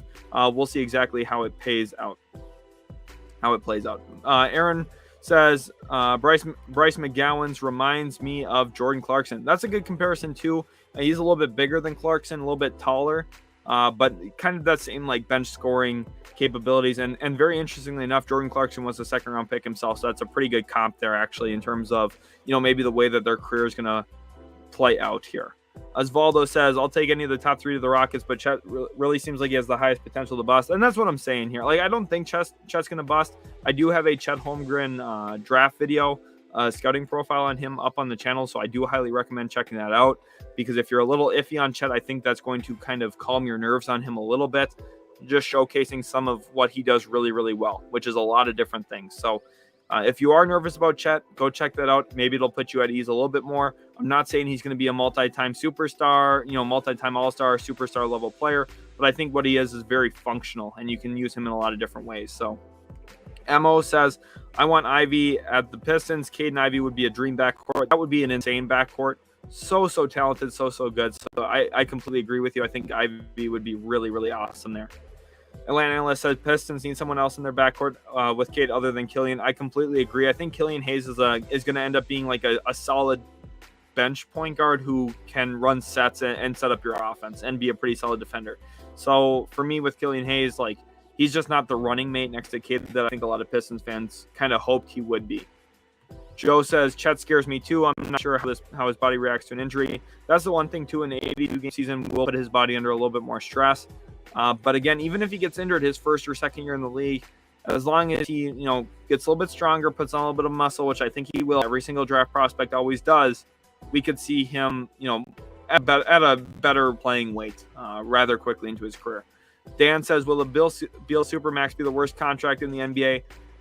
Yes, maybe. The only one that maybe could be worse is if the 76ers give James Harden a Supermax, because Harden's just a little bit older than Beal. But realistically, like, And this is what partially what I'm saying with Washington too, is I think right now we're at a point where everyone is saying, well, does Bradley Beal want to stay with Washington? And like, I understand why that's the narrative, but at the same time, you have to be asking yourself, if you're Washington, do we want Bradley Beal? Do we actually want him, or should we trade him? Because, and I know this might sound crazy, but he turns 29 in 2 months. He's got another year on his contract, and if you extend him for 5 years, you are tying yourself to him until he's 35 years old. And when he's been healthy without John Wall, they've been where? What have they done? They have not won a playoff series without John Wall. What are they really? They're like a play-in team, right? Do you want to tie yourself to that until he's 35, or do you want to try and trade him now, get 2 or 3 first-round picks, and maybe a young player or two, and like kind of reshape your franchise around, Kyle Kuzma, Rui Hachimura, and some other young guys you get in a deal with Kristaps Porzingis there? I mean, you could be competitive. I could argue that they could be a play-in team next year without Beal, if they, maximize his trade value. So for me, to be honest, I would not tie myself to Beal, but I know that's kind of a hot take, but I think there is a lot of like foresight to that, saying, he's obviously great now. First 2-3 years, probably worth it. The last 2 or 3, I'm not sure. LAFK says, where do you think Caleb Love goes in this draft? He'll probably be a second rounder, probably anywhere from pick 50 to 60, I would think, just given his size and the way and his play style. He's definitely an interesting player, and even if he doesn't get drafted, he'll be a good UDFA. I think he probably has like an 8-year career. We'll see exactly, though, how it all plays out. I am excited about him. He had a really nice season for UNC. Eric Pacina says, if Spurs drop 6 spots, who are good targets? So if they drop 6 spots, do you mean like up into the top 4? Because if they move up into the top 4, I mean, the best targets are going to be, Jaden Ivey, Chet Holmgren, and specifically for the Spurs, I mean, like, probably Jabari Smith is the one that makes the most sense, or Paolo Banchero. Those two are probably the most sensible because they're the scorers that I think San Antonio is lacking. Holmgren in San Antonio would be fun, though. Ultimately, I think that there's a few guys here that, do make some sense in terms of where like with San Antonio, there's a few different things they could go. Like, I mean, even Benedict Mathurin would make sense. It depends on where they land in the lottery. We'll have a better feel for that in the coming weeks here. Mamadou says, who do you think is a player in the second round who could be a potential steal like Herb Jones? I don't know if you guys were around last year, everyone in the stream right now, but I tried telling everyone last year that I thought Herb Jones was going to be really, really good. I'm going to go try and find where I had him on my draft board last year, because I really liked him last year, and I feel like I was higher on him than everyone else. Let me go ahead and try and find it here. I am struggling to pull it up right now, but that's my final mock. Here it is, my NBA draft big board. I had him, and remember, everyone looked at him as a consensus second rounder, and I had him 26, which is, not super high. And I ultimately think probably fairly accurate with where he was in comparison, because like I'm looking at it now, and to be honest, a lot of these guys, I think their upside's probably a little bit higher than him, but he's been so awesome defensively that, even at a higher level, I think that, the biggest thing was the Pelicans played him more than I think thought he was going to probably play his rookie season. But again, offensively, he is a little bit of a struggle. But this year, guys who could go in the second, that could be a huge steal. I think Trace Jackson Davis could be really good. Because he's an athletic 5. A lot of people are evaluating him as a power forward. I just don't really know why. He's going to play small ball 5 in the NBA, and I think that could be a really, really good role for him. I think Ron Harper Jr. Is like the perfect example of this, because if he goes in the second round, that's a huge steal. He's got good half-court offensive capabilities, but he's a very versatile defender. Not quite as versatile as Herb Jones in terms of his length, but what he is very firm and solid, and he's going to be able to guard probably 1 through 4. I wouldn't put him on point guards a lot, but I think he's going to be capable there. So overall, that's kind of how I feel. D says, what do you think of Dwayne Casey as a head coach? For me, Dwayne Casey, it's interesting because he, former coach of the year with Toronto, and then since he got to Detroit, just hasn't won. But part of the issue there is, he was not set up to win once he inherited that team from Stan Van Gundy. So it's hard to really draw conclusions based on what we've seen out of Detroit. I think, the biggest thing is he hasn't had a guy to go to like a Cade Cunningham. So, I think we're going to get a better feel for where he should be evaluated as a coach. For me, I don't have him as a top 15 or 20 coach. I think he's in the bottom 10 of current employed coaches. But, ultimately, it's not like that's a terrible thing. If you're the 22nd best coach in the NBA, you're still a top 25 coach in the world, more likely than not. So that, it's a good place to be in. I just don't think he's a great NBA head coach. Matt says, is Jeremy Grant getting traded? Very possible. I think Portland would be the team to move for him. Aaron wants to know, do I believe the Malachi Branham hype? I do a little bit, but not to the level that everyone else believes it. Again, my big board is coming out tomorrow, so I do recommend you guys check that out because you're going to see exactly where Malachi Branham is. He did move up my board, I will tell you that. Based on where I had him, he was actually excluded from the last video because he was not in the top 30. He is in the top 30 now, and you'll see exactly where he ends up going. Joe says, I wouldn't be shocked if Thunder, Rockets, Pistons, and Orlando make playoffs next year. So much talent. I would be shocked. Not if the Thunder made it necessarily, but I would be shocked. I would be really shocked if the Rockets made it. I would be massively shocked if the Magic made it.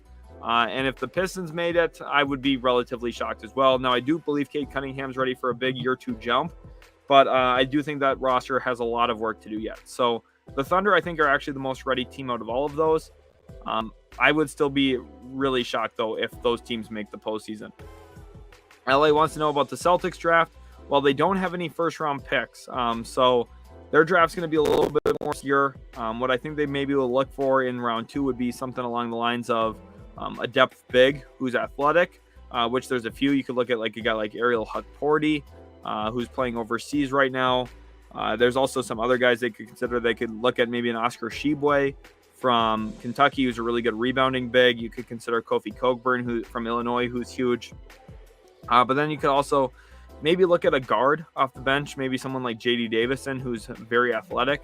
But again, it's pretty obscure right now just because, once the postseason ends, we'll have a better feel for maybe what they feel like they want to add yet. It's Frostman wants to know, who should the Nets draft?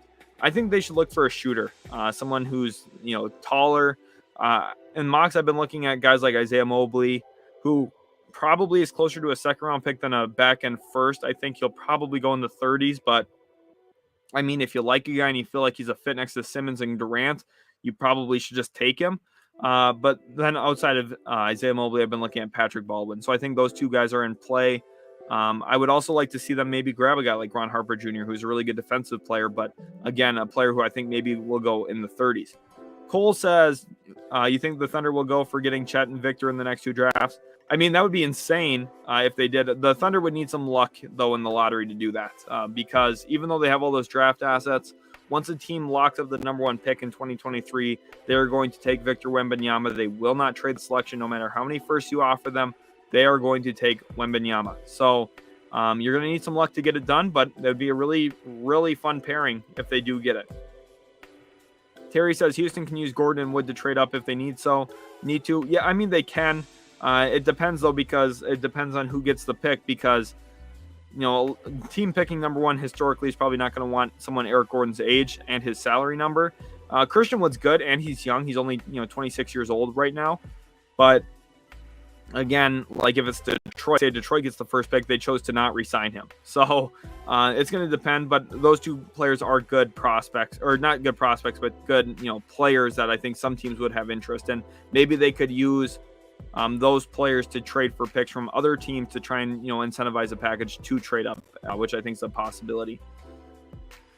Do you think Oladipo will make a difference for the Heat this? I think you mean playoffs. For the playoffs, I do think that Oladipo could make a little bit of a difference. I also see him being a player who could get cut out of the rotation. So I think he could be helpful, especially since he had a pretty nice game the last week of the season, but realistically for Oladipo, I'm not sure if he's going to make as big of a difference as people just associate his name brand to, but I do think he could be pretty good overall. Welcome to the stream, Zhao. Says, hey bro, what do you think about Dallas with Luka's injury situation? I think Dallas is fine, and I think Luka's going to be fine. The thing about Luka, I know people are concerned about calf strain. They're saying, oh, he's not going to be 100%. Let's remember this guy is not explosive. He is quick. But, a big part of what he does and how he finds success is manipulating a defense, getting to certain spots on the floor, reading the floor, making the right play. And for someone with his physicality, he will be just fine playing through physicality and contact. He doesn't need to have as much burst to score. So I think the Mavs still beat the Jazz. I know that was a hot take on my playoff prediction because I think a lot of people are overreacting to the injury. Yes, it's a calf strain, but at the same time, it's only a calf strain, right? It's not like he tore his ACL. So knock on wood, somebody, please, because I do not want him to tear his ACL.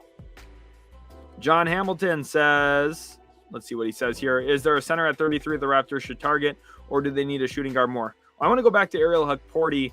I think Hukporti is an interesting one. But at the same time, part of what makes Toronto so good is the way that they play without a consistent center. Like the Chua Boucher stuff is always fun, and like they're fast and they can contest on the 3-point line. And I really like that for them. So for me, I would look maybe at a scorer. A player that I've talked about that I would actually really like in Toronto, but I think he's going to go before Toronto picks is, Hugo Bassan from the NBL.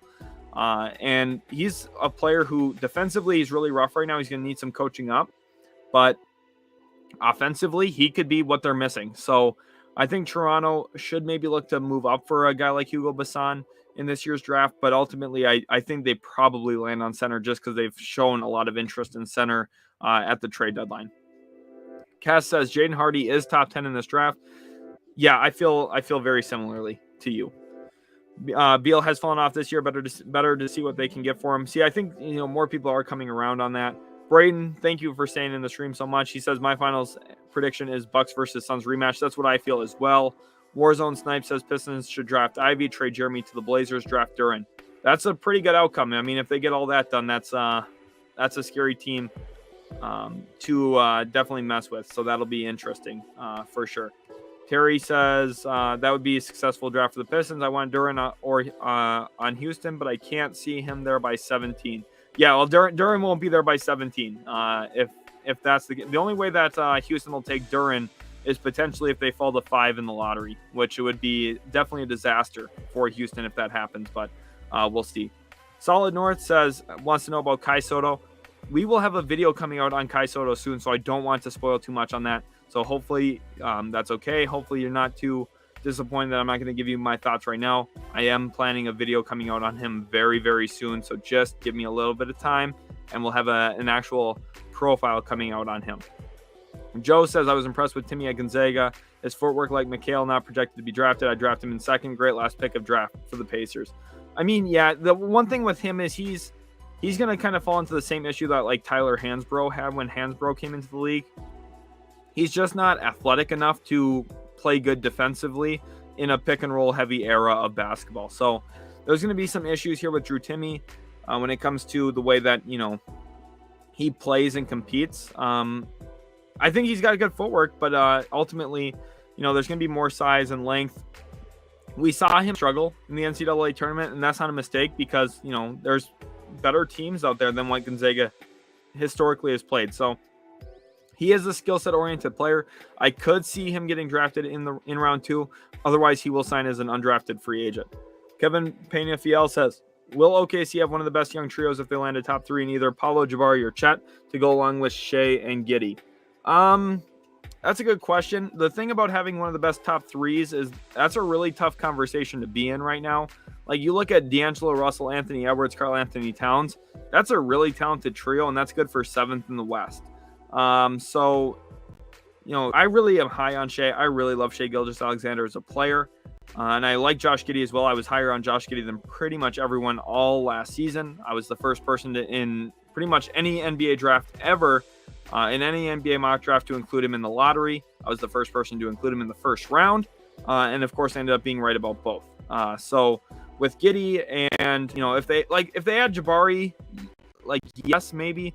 Like the long-term outlook is really good. I don't know. It's tough to say that though, because it's always changing. Probably when it comes to trios, probably one of the best trios, but it doesn't necessarily mean that you have the best team just because you have a great trio. Duren will be a top 10 pick. Who does Kai Soto play for? He plays in the NBL, which is what Solid North saying. He plays for the Adelaide 36ers. He's averaging about 7 points a game this year, 4.5 rebounds, and shooting pretty decently from the field. So we'll talk. Joe says, Kevin, I think OKC is going to look really good. Ivy would love the breaks with Giddey. Interesting. Definitely would be interesting to see that. Braden says, I think the Clippers beat the winner of the Pelicans Spurs game. I think so too, probably. Definitely tough though. Being the 7th seed was way more desirable than the 8th seed in this playoffs, just because, I mean, let's be all honest. I think we'd all rather play Memphis than Phoenix. So definitely had huge disappointment there for LA if they get swept in the first round. Mary says, what do you think of Jamal Mosley's coaching this season? The thing here with Jamal Mosley, I do think he is the right coach. I think he's a good coach. But ultimately, he's more of he builds good relationships.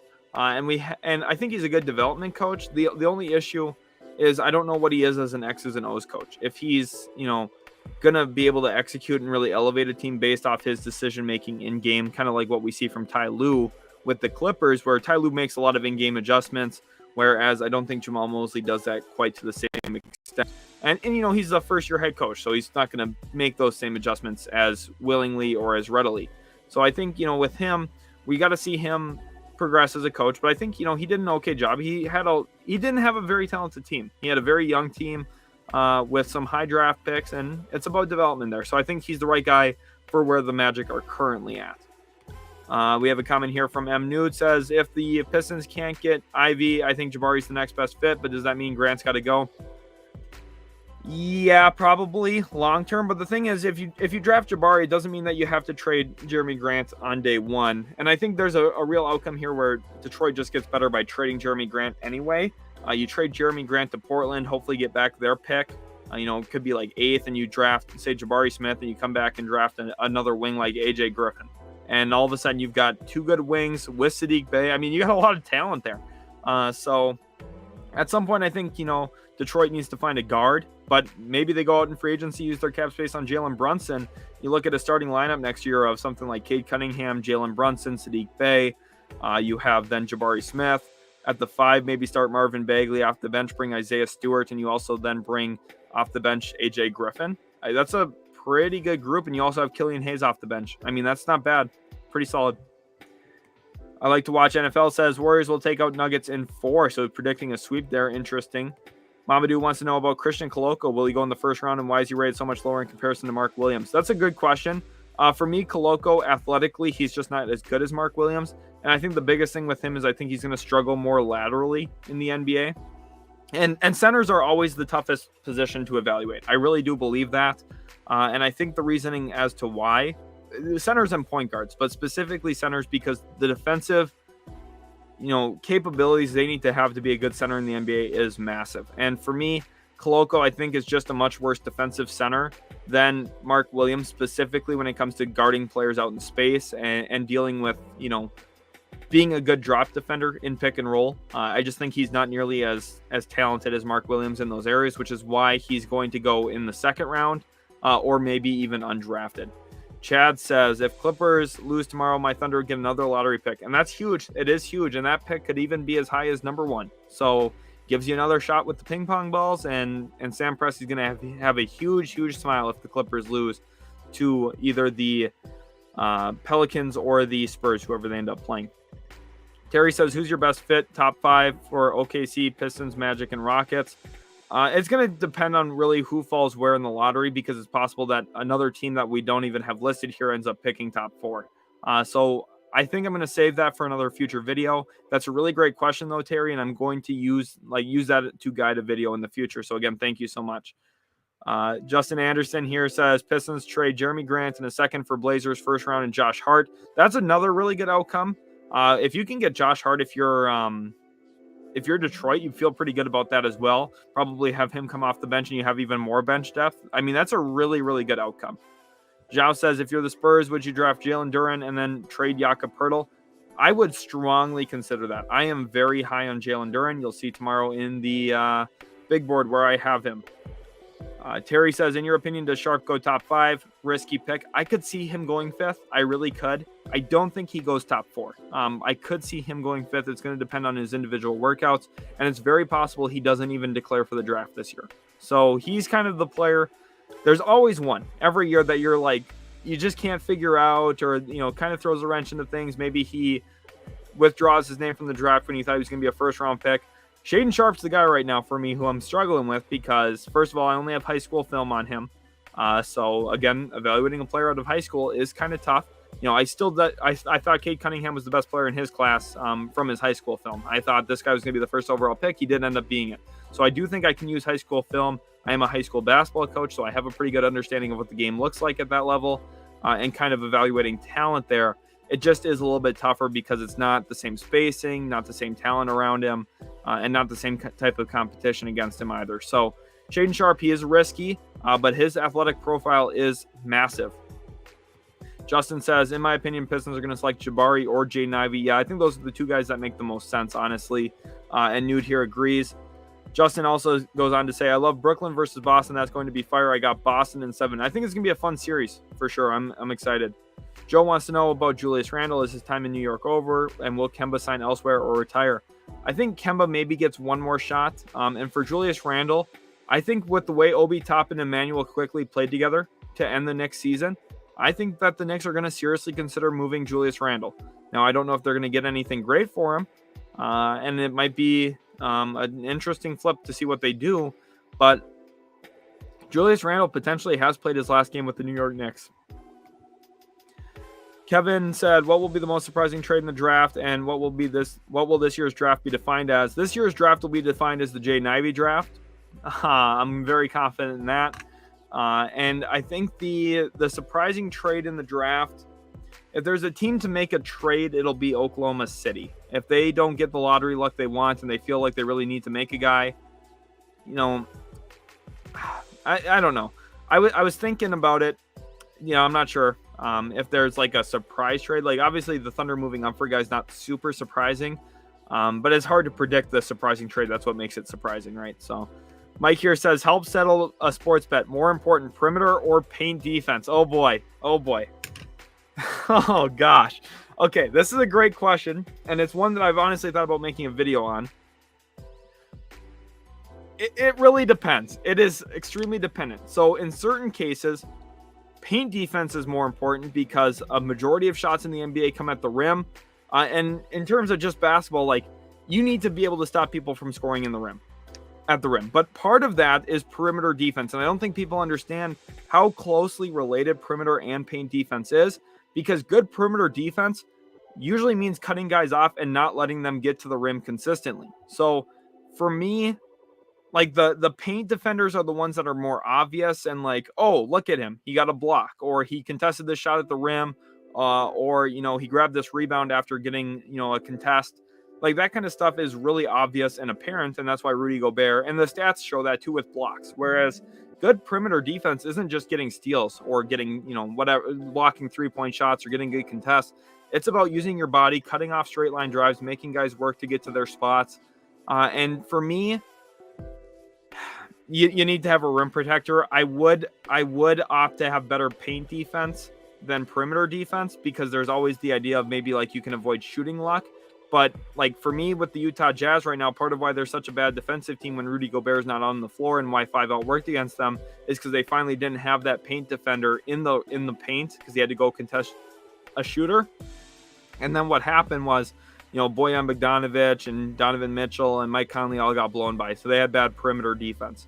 Even though the teams were scoring at the rim, it's because of bad perimeter defense. I would opt for better paint defense, but it's very, very narrowly. This is a great question. Hopefully I won your sports bet, but I would opt for paint defense. Osvaldo says, what do you think would be good for the Rockets with their 17 or 18 pick? Jeremy Sohan would be phenomenal from Baylor. I would love him. This Rockets team needs to get better defensively, and he's one of the best defensive players in the draft. So I think he would be the best case. Maybe a guy like Kendall Brown or Nikola Jovic would not be bad either, but I would prefer Sohan if I were them. Mamadou Diallo says the Grant trade would probably just be the lottery pick and the trade exception. I'd rather we didn't trade for Grant if we're giving up Hart. See, and that makes sense too. I understand why not, because if Detroit, say you're getting, Hardback, I think you'd probably do it in a heartbeat. So, I agree with that. Xiao says, best players for the Mavericks with the 26th pick. I think Ron Harper Jr. Is in that conversation. I also think, if a guy like Kendall Brown or Nikola Jovic is there as well, still at that point. EJ Liddell, if somehow he slides. I don't think that's going to happen, though. I think Trace Jackson Davis is actually an interesting grab. He kind of gives you that rim protection element that we are missing now after trading Kristaps. And he's also a very good rim runner, so he can play offensively similarly to how Dwight Powell plays, but I think defensively gives you a little bit more of that elevation and defensive rim protection that they're probably missing. Point 40 says, what are some offseason moves you think the Lakers should make? I think that they should really try and explore a trade with the Knicks around Russell Westbrook. I think they should trade Russ to the Knicks, and try and bring back Evan Fournier and see if they can also bring back, a collection of other players around that, like maybe Alec Burks and maybe one other guy in there. So there's not a lot in there that I think the Lakers can do. I don't think the Lakers have a lot of flexibility, but I think there's ways to get off of Russ. Not that Russ is the problem, but I think the fit between Russ and LeBron is the problem, and you're not going to trade LeBron, so you might as well trade Russ, try and make it work, get a combination of players that can maybe work there, and just try and replenish the depth a little bit. Mamadou says, Jalen Duren has deep point potential for sure. One of my favorite players in the draft, future Blazer. That'll be awesome to see if he goes to Portland. You'll see my draft big board tomorrow, what I think of him specifically. John says, why is Philly not called up?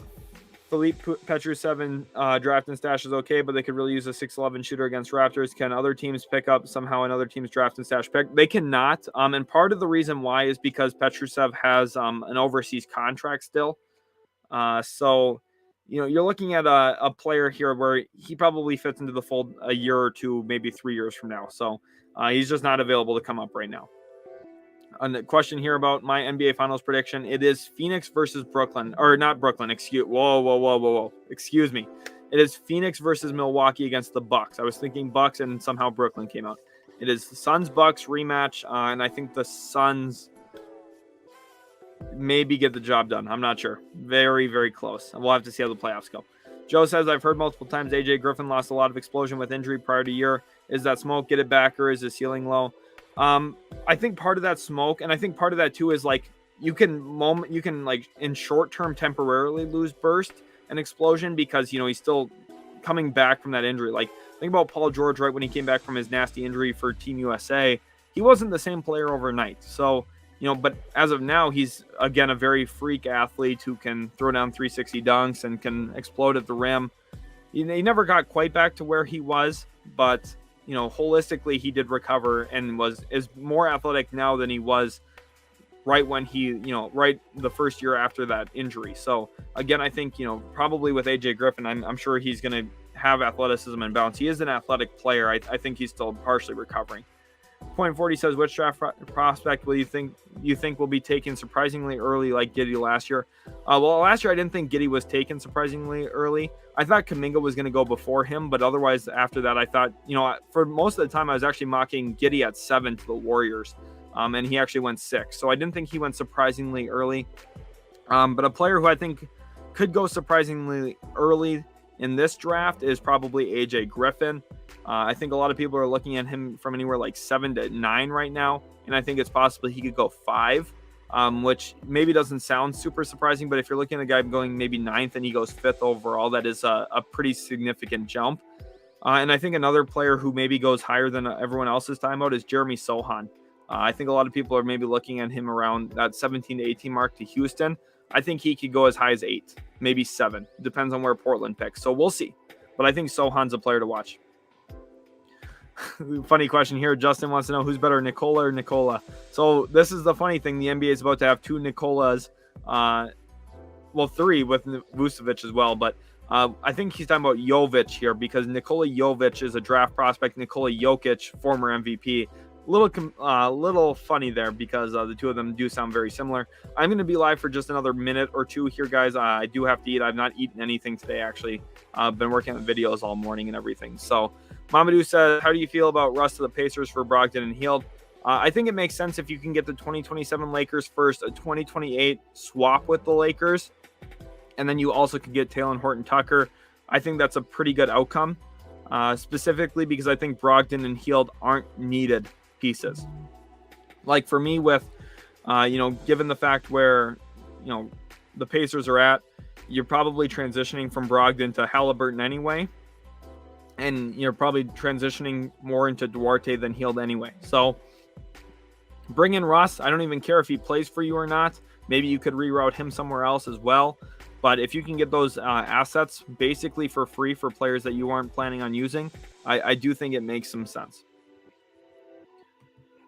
Justin Anderson says, do you think LaThick is going to revamp the Lakers to get rid of everyone and get a collection of new players, but get rid of Westbrook, or keep it how it is, but get rid of Westbrook and then get John Wall? I think they're going to try and revamp, and I think they're going to try and add a few players around that. Here we have a comment from Roundball, not exclusively basketball related, but man, I love this channel. Are y'all ever adding to your team? At some point in the future, we might. It kind of depends on how everything keeps going. We are still kind of, in that early stage of growing. The channel is just a little bit older than a year old, so been fairly successful up to this point. Nearly 1.5 million views up to this point, over 8,000 subscribers, and honestly, it's all just a blessing. So I do want to thank you guys again, and then we'll end this here. Last question, also best fit for Jabari Smith Jr. And now this is where it gets fun, because there's a few that make sense. I think there's a few. I think probably Pistons are the best fit. Simply because when you look at the Pistons, they have the creator. They have the guy to go to in the offense in Cade Cunningham, and Jabari is a player who I think is going to be really good at playing off of that. So I think the Pistons are probably the best fit. I could also really see Orlando, and I could see Houston, and to be honest, I could see OKC. So realistically, and this is the lovely part about Jabari Smith Jr., I think he just fits everywhere really well because of what his skill set is. I don't think he's going to be needy of touches. I think he's just going to play really well. I think he's going to be an awesome player. I think he's going to be an awesome scorer, but I would have to choose Detroit as the best fit, but it's not like it's obvious. I think that, pretty much every team, I think Indiana would be a great fit. I mean, realistically, I think Jabari fits anywhere. So looking at that, I do really believe that. And I do really appreciate you guys again. Just huge thank you. Mamadou says, great live, man. Really enjoyed your insights. Super glad that I could have live streamed. I was only planning on streaming for an hour. Ended up streaming for an hour 47. So hopefully you guys did enjoy. Again, if you did, leave a like on the stream today. And also subscribe to Utility Sports. Thanks again so much for watching. Go check out some of our other videos. We got off-season previews, NBA Draft Big Board coming out tomorrow, as well as other fun content. So make sure to go check it all out. Again, leave a like, and we'll catch you in the very next Utility Sports video.